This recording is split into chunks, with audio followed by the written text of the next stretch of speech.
In this installment, we're going to be going over the NBA slate for Monday, May 4th. Let's get into it. Welcome back to the channel. It's your boy Chef D, and I'm here to give you the winning ingredients for our May 4th NBA slate we got going on. This will be the beginning of the semifinals here in both conferences. Can't wait to deep dive into that. But before we do, don't forget to like, comment, and subscribe to the channel. Make sure you follow me on Instagram and Twitter at MessageD. Don't forget about that TikTok at Chef_D91. And don't forget about that Patreon. Right now with the homepage of the YouTube channel, currently at 10.3 thousand subscribers. This is the road to 20K, and we're well on our way because you guys are showing up each and every single day. If you're already subscribed, continue to like and comment. That helps the YouTube algorithm so you can go to a much broader audience. All right, now for the previous video, we went 1 out of 2 on the Patreon. Obviously, we had the Cavs to close out. Magic did not come through. They did not cover. I fell into that trap. That's fine, but we bounced back with the Cavs 1 and 2. We're going for a sweep in this game here. All right, so if you want access to the premium plays, you click that link provided down below. You're going to get full access to daily bets, future bets, and access to that group chat. It goes off 24/7. First up here in Madison Square Garden, we got the New York Knicks going up against the Philadelphia 76ers here. Knicks coming off a relatively easy series against the Hawks. Had a little bit of adversity, down 2-1, but then they figured out the adjustments and absolutely dominated the Hawks in the last 3 games. 76ers taking the Celtics all the way to Game 7. They definitely needed to buy time for Joel Embiid to come back, and then when he did, they dominated and embarrassed the Boston Celtics in that 7-game series. Now we're looking at Game 1 here. Knicks at home favorites here. Let's look at the line. -296 for the Knicks, +236 on the 76ers on a comeback. Total at 212. Spread is at 7.5. Public bet percentage here, 64% of the bets coming in on New York, but we have 63% of the money coming in on Philly. For the total, 91% of the bets and money towards the over 212, and for the spread, 54% of the bets on Philly, but then we have 60% of the money here on the Knicks. So sharps and public odds pretty much split down the middle on that spread. All right, it's pretty close. All right, so these two teams played, it was 3 times in the regular season. A lot of these games don't have the full roster that we got right now, so you take it with a grain of salt. Okay, you definitely take it with a grain of salt in those few matchups that they played. 2 games was taken by Philly at the beginning, and then 2 games was taken by New York at the end of the season. So you take those games with a grain of salt. All right, now this Game 1 here, momentum is technically, I would lean towards the side of the Philadelphia 76ers, coming off such a big win there. Morale is probably at an all-time high. Knicks had an okay series, but dominated and cruised through Atlanta in those last 3 games. Philly had to fight, and that they're going to bring that intensity in Game 1. All right, they're going to bring that intensity in Game 1 in Madison Square Garden. Plus, the spread is too high. The spread is 7.5. 7.5. Come on. This is like the Celtics line. What are we doing here? That's way too many points, especially Game 1. Regular turnaround for the Philadelphia. Knicks has been off for about 3 days. Here is going to be more like 4 days by the time they start playing. I'm leaning towards the 76ers here. I like the +7.5 with the points for them showing up in Game 1. Definitely against this Knicks team, and we'll see adjustments as the series goes along. So right now the over under at 212, I think that is still low, and in Game 1 I think that the better shooting team here, we'll see how things go, but I think 76ers get off to a nice start here, and I like the over in the total in this game. We'll see defensive adjustments, definitely Game 3.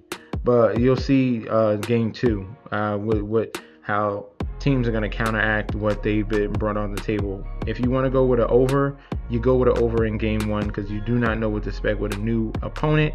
And if they decide to be killing you with this certain type of look or play or personnel, then that's going to keep rolling over for the rest of that game. All right, so game one, like the over 212. Value, I think, is on the 76ers with the momentum off of game 7 and regular rest here in game 1 against the New York Knicks. All right, so plus 7.5. Very interesting dynamic in this series. It's gonna be very exciting to watch. We're gonna be watching Embiid and going up against Towns and Mitchell Robinson. We're gonna be seeing can Cat stay out of foul trouble? Can OG Anunoby, Mikal Bridges, and Josh Hart is going to be huge in this series because Brunson is a huge liability on the defensive end. He can score, yes, but on the defensive end against Maxey and Edgecombe, these super supreme athletes that are really fast, they can get buckets at will. And we already know how bad Brunson is defensively. So that's going to be the very interesting point to see here. The other parts of the Knicks defense are nice. OG Anunoby can play defense. Mikal Bridges is solid as well. But it's going to be very interesting to see. Can't wait. Quick update on MLB before we get into this last game here. We went 5 out of 7 in MLB. Blue Jays and Red Sox didn't come through, but we smashed on the Rays, Nationals, Pirates, Reds, under 8, Dodgers, and Mets. All right, so remember, if you want, it's not just NBA right now. We are putting out MLB plays. If you want access to that, click that link provided down below. Now, this matchup here between the Spurs and the Timberwolves here, obviously, it would have been much better with a healthy Anthony Edwards, Dante DiVincenzo. There is a possibility for Anthony Edwards to come back in the series around game number 4, number 5. We'll see.